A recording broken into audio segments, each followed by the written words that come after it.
alhamdulillahi rabbil alamin suma salaatu wassalaamu ala rasulillah sallallahu alayhi wa sallam sayyidil awwalina wal aaxirina.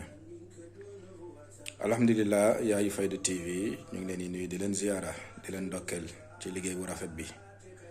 waaw di wax ni rek gàmm gi ñu ngi koy waajalee comme ni nga xam ne noonu la ko Baye Niass diglee, mooy ni bu weer bi teeroo rek nañu wàcc lal yi, nañuy bëri li ñu julli ci yenent bi, rawatina ci saatul faatiha li maa xuliqa, nañu dundalee suñu alal, nañu màggal bis bi nga xam ni ci la yenent bi gane àdduna sallallahu alayhi wa sallam, nga xam ni mooy bis bi gën a rëy ci ñun jullit yi.